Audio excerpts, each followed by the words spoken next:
Usually when we in the diaspora think about the slave trade, we tend to think about the Atlantic slave trade. But today, I wanted to bring our attention to an event that also disrupted African history, an event that some may even consider much worse.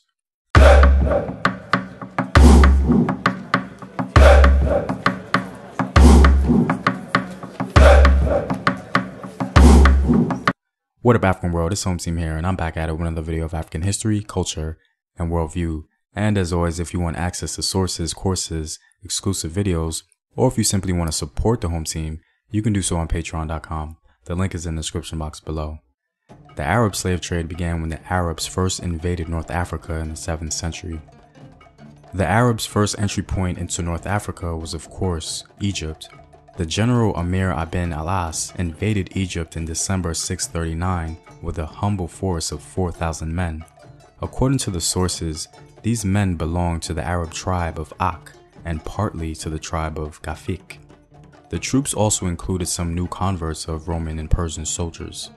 Ironically, the Muslim Caliph Omar, after allowing his general to leave to conquer Egypt, was having second thoughts, because he thought they surely couldn't conquer Egypt with a measly 4,000 men, so he wrote a letter to General Amir. If you receive this letter when you have already crossed into Egypt, then you may proceed. Allah will help you, and I will also send reinforcements as may be needed. The Arab general crossed into Egypt, received the letter, and proceeded to conquer the country. This was merely the beginning and the origin of the sweep across North Africa in the Arab invasion. The Arabs would then go on to conquer the Byzantium territories of Tunisia and western Libya, an area the Arabs themselves called Afriqiya. From their base in North Africa, early Arab rulers such as Uqba bin Nafi would impose a tribute of 360 slaves on whatever region he controlled. This tradition, of course, continued to develop and rapidly expanded into a much larger demand. To keep up with this demand, slaves had to be taken from further south, places like Mali, Senegal, Chad, and even northern Nigeria. After slavery was firmly established and very profitable, it became a sort of free-for-all for the Arab Berber Muslims. The 12th century Jewish traveler Benjamin of Tudela recorded that Arab slavers used to take wheat, raisins, and figs to the western Sudan, spread them across the ground near suitable settlements, and then seized and enslaved unsuspecting Africans as they came looking to purchase or inquire. This method was rare, but it just goes to show the lengths that Arabs would go to profit from the booming slave trade in North Africa. Large numbers of Africans were sent north, generally to serve as domestic servants or slave concubines. It's been estimated that from the 10th to the 19th century, some 6,000 to 7,000 slaves were transported north each year. The journey across the desert was, of course, absolutely brutal, and many Africans perished along the way.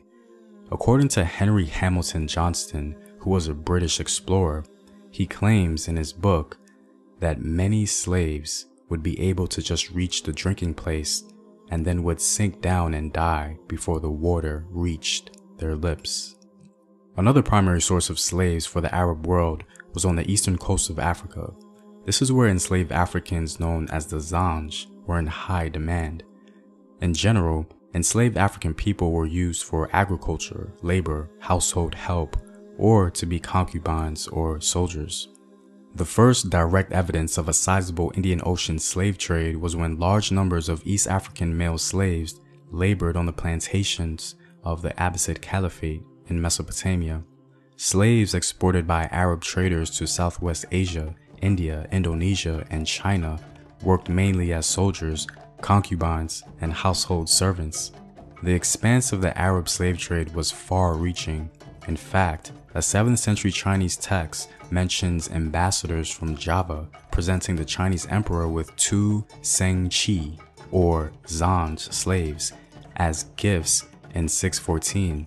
And 8th and 9th century chronicles mention Seng Chi enslaved Africans reaching China from the Hindu kingdom. These traders captured Bantu peoples largely from the interior of present-day Kenya, Mozambique, and Tanzania. Large slave markets developed in Zanzibar and Pemba, where at the height of the trade, as many as 15,000 to 20,000 slaves passed through annually. The slave trade became so significant that in 1840 the Sultan of Oman moved his seat of power to Zanzibar. In the East African interior, people such as the Mwezi, Ngoni, Yao, and Makua raided neighboring communities and sold their captives to Arab caravans, often in exchange for firearms. In addition to the many East African slaves sent to the distant shores of Arabia and the Persian Gulf, others remained as laborers on Arab plantations in East Africa, such as the Omani clove farms in Zanzibar. The Arab slave trade was absolutely devastating to African people. It was a trauma akin to the Atlantic slave trade. I'm not going to play Oppression Olympics between the Atlantic slave trade and the Arab slave trade, but I'll simply say this. The Arab slave trade was at least 700 years before the Atlantic slave trade, was no less dehumanizing or horrific, and on top of that, it lasted much longer. One example of the shockingly dehumanizing character of the Arab slave trade comes from a British traveler to East Africa named David Livingstone. David Livingstone was a traveling British physician and Christian missionary in East Africa. He became very popular for his journey into Africa and writing on his experience. His first-hand eyewitness account of the Arab slave trade really increased his knowledge across the world. What he witnessed seems to have a great impact on him in a very disturbing way, and he makes it very clear how he felt about it. To overdraw its evils is a simple impossibility. We passed a slave woman shot or stabbed through the body and lying on the path. Onlookers said an Arab who passed early that morning had done it in anger at losing the price he had given for her because she was unable to walk any longer. We passed a woman tied by the neck to a tree and dead. We came upon a man dead from starvation. The strangest disease I have seen in this country seems really to be broken-heartedness, and it attacks free men who have been captured and made slaves. Livingstone estimated that 80,000 Africans died each year before even reaching the slave markets of Zanzibar. All the horrors of the Atlantic slave trade can be found in the Arab slave trade.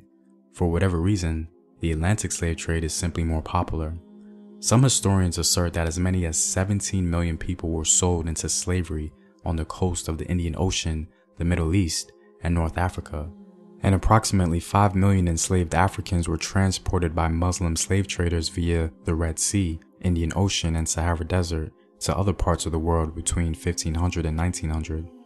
This history is important for us in the diaspora to understand. The report about Africans being enslaved in Libya is simply following a tradition that has survived since the 7th century. It is our job as Afro-descended people to be the light bearers for the dissemination of this knowledge.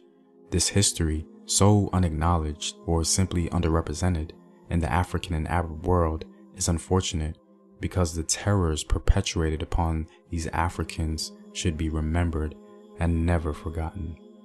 Well, I'm all out, guys. If you like these videos and would like to support in its continued production, you can do so on patreon.com.